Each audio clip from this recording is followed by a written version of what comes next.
Tonight, police investigate the suspected death of a 21-year-old woman in the Flinders Ranges and a man arrested over allegedly breaking into the Port Pirie Bowling Club. From our 7 Spencer Gulf studios, your nightly news with Ruby Kamain begins now. Good evening. We start with some developing news. Investigations are continuing into the suspected death of a 21-year-old woman after police discovered what's believed to be a shallow grave in the Flinders Ranges near Hawker. Our reporter Katrina Musson has more from the scene. Major crime detectives are here on the scene of a shallow grave located just 40 kilometres north of Hawker.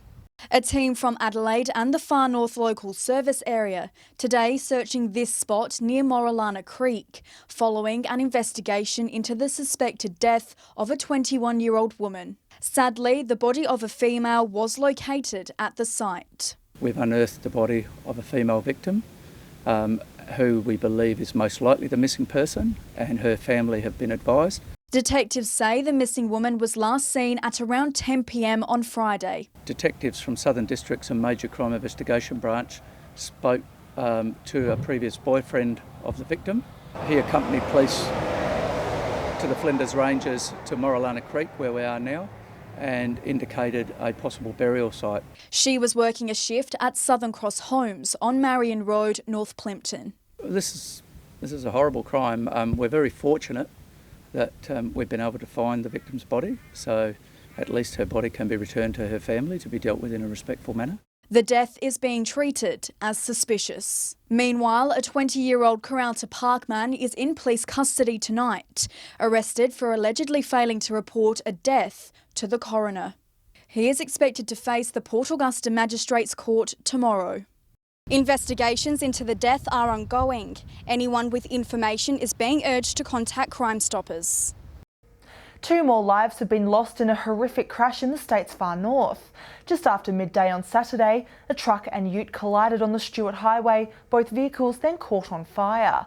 The driver of the ute, a 23-year-old ACT man, and a 57-year-old female passenger in the truck died at the scene. Police say it was a tragic start to the March long weekend. Do the right thing, drive safely, and let's make sure that everybody on our roads this weekend gets home safely. Diversions remained in place as authorities closed the highway to all traffic. Meanwhile, authorities have been targeting dangerous driving across the region as part of this year's Operation Long Weekend Blitz.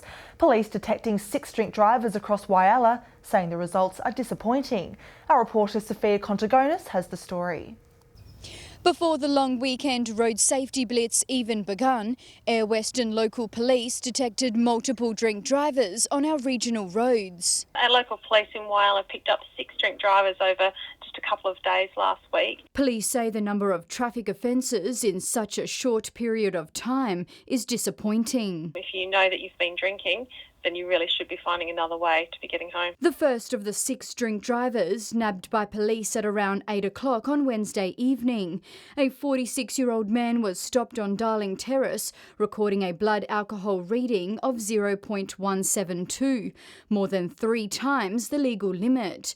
20 minutes later, police caught an 18-year-old male drink driver, as well as a 51-year-old Whyalla Stewart man, who recorded a blood alcohol reading of 0.113. The following day, a 53-year-old Port Adelaide man was reported for drink driving, almost 4 times the legal limit, as well as allegedly stealing fuel from a Ceduna business. We've noticed a really alarming trend in the last few years over the March long weekend of people dying, particularly on regional roads. And sadly, we've already had 4 people have lost their lives. Police remind travellers that all road users share the responsibility of road safety, especially when driving on our regional roads. A 34-year-old man has been arrested after allegedly breaking into the Port Pirie Bowling Club last week. Police allege the premise was broken into overnight on Wednesday, where a computer and telescope were allegedly stolen. Yesterday, patrols attended a Port Pirie address and located the items. The man was then charged with a raft of offences, including serious criminal trespass and theft. Broken Hill parents can now enter school grounds at the start and the end of the day as further COVID-19 restrictions lift. They'll still need to provide details for contact tracing and practice physical distancing. Parents can also attend school sports days. Restrictions on singing and dancing have been removed for children's performances, but it's recommended performers and audiences are separated and density limits should be followed. Still to come tonight, Clare locals put on some gloves to clean up the area. And we chat to the winner of this year's Port Lincoln Cup.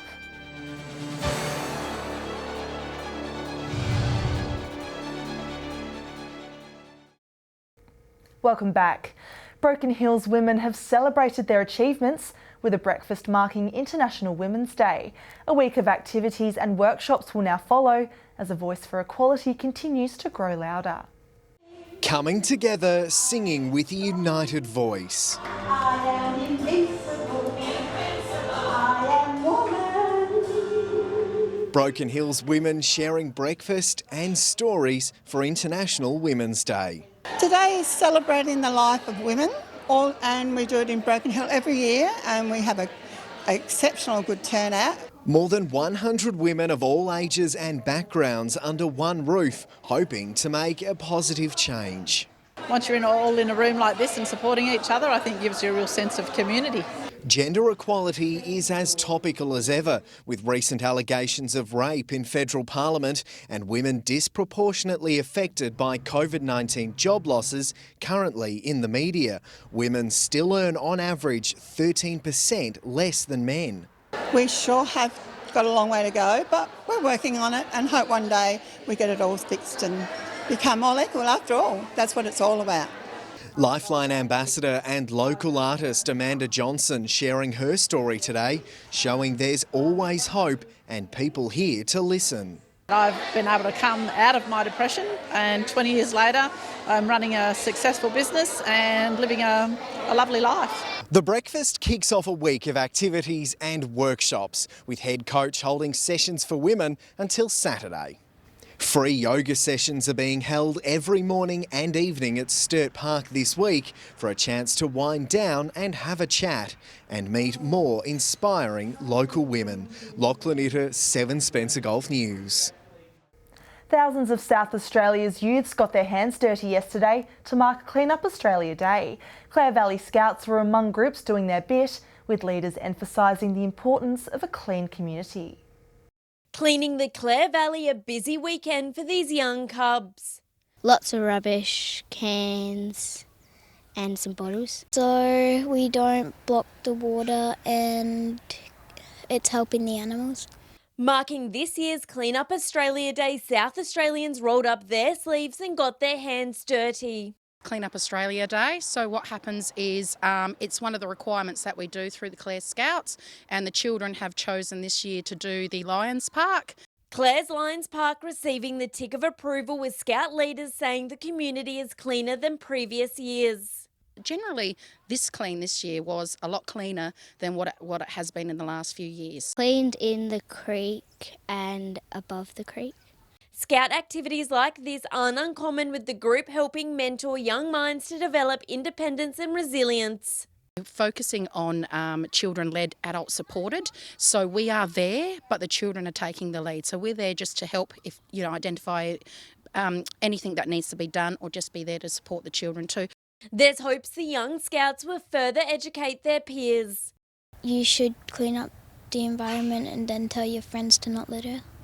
So then they don't litter, and then they can share it to other people, so then it gets around. Shari Hams, 7 Spencer Gulf News. Shane Cahill's Dexter You Devil has taken out the Port Lincoln Cup for a second year in a row. The race day favourite powering ahead at the home straight. We sat down with the winner to hear his story. In front of a crowd of thousands, Dexter did it again. Dexter You Devil sneaking up the side and powering down the middle of the home straight, clenching the Port Lincoln Cup for a second year in a row. Bloody fantastic. You know, to go back to back, it's always a challenge, and it's a good effort on the whole team. Tough competition on track, given Dexter a run for his money. There was about 5 or 6 horses who could have taken it, and dismissed some of the others. Fearless Al coming in second, while Witch Kid snuck in third. It's no small feat taking the cup, especially for Dexter, who was left orphaned at just 3 months old after his mother died from a snake bite. He's lucky I had 2 old mares and they mothered him. Now becoming one of Port Lincoln's star attractions and the one to beat. And I was quietly confident we had him right. His soreness in his muscles and everything like that we sort of ironed out, it become less problems, so I was more excited and more confident going forward. The thoroughbred now taking a well-earned break at the stables at Strathalbyn before finding his next race in Adelaide. Nathan Regter, 7 Spencer Golf News. Stay with us after the break. Thousands flock to a brand new festival at Tumby Bay, and the Greek Church lends a hand to members of the Port Pirie community.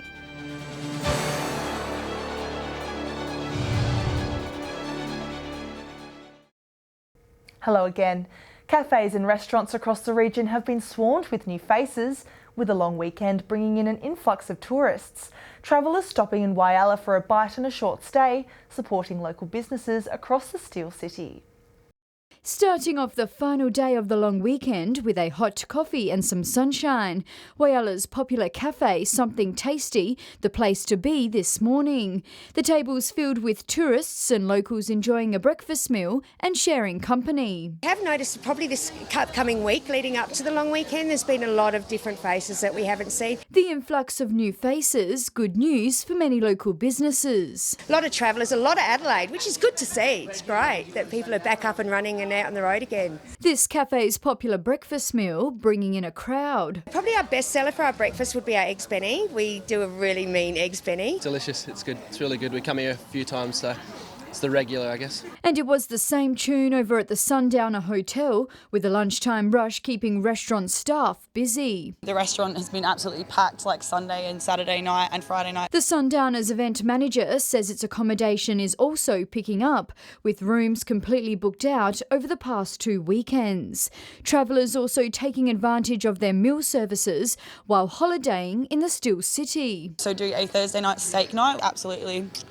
The new year and fewer COVID-19 restrictions, seeing returning visitors also make the trip. We've been getting like a couple of couples that they used to come through regularly from other towns, and it's just been so nice actually being able to see them again. Sophia Contagonis, 7 Spencer Golf News. Well, Mad March fever has hit the Eyre Peninsula, with thousands flocking to Tumby Bay for a very unique 3-day festival. Colour Tumby at the Bay Markets and the Roadrunners Car Show joining forces to put on the event. Bringing together the best of Tumby Bay with a burst of colour. We're ecstatic, we're relieved, so happy that it's happened. The town playing host to the region's biggest event over the weekend since COVID first hit. People everywhere, it's amazing. At the Bay Markets Colour Tumby Festival and the Roadrunners Car Club banding together for a Mad March weekend. Cars from all over EP, from Port Augusta, Whyalla, Kimber, Port Lincoln, Cummins. The whole community together and working together, and it's amazing what can happen.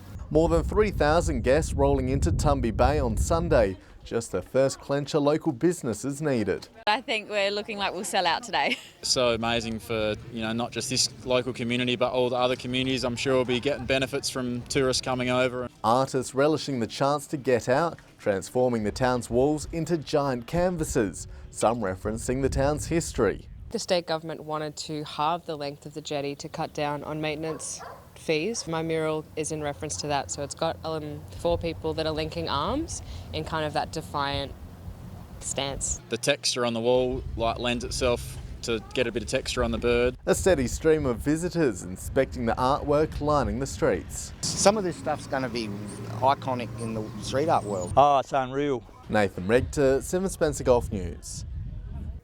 The Greek community is rolling out a new seniors care program, working to give those living with a disability in-house help. They're now calling for volunteers who would be willing to give up their time and assist. Port Pirie's Greek Church taking on a new initiative set to help those who need it most. A senior citizens program providing disability in-house care and respite, as well as personal care across Port Pirie and the Mid-North. The Port Pirie Greek community, established since 1924, now members are eager to give back more to the town. A lack in the services in the region. So, given that we're an ageing demographic, we believe there was an opportunity to provide a next tier level of service for the elderly community. Local leaders supporting the initiative following a tough year for elderly residents. Vulnerable, they need the assistance, and importantly, this gives them an opportunity to stay in their homes for as long as they possibly can with the right support and care. Regional Development Australia says it's already created jobs for the town. Yeah, well, we've actually had 11 new job seekers placed with the Greek Welfare Centre in the Port Pirie area, which is fantastic to see because that's meeting an unmet need in the community. Residents that may be interested in volunteering are being urged to contact the local centre. Shari Hams, 7 Spencer Gulf News. Stay with us after the break. We'll bring you the results from a huge weekend of cricket grand finals. And we'll have the weather details with Alex Sykes.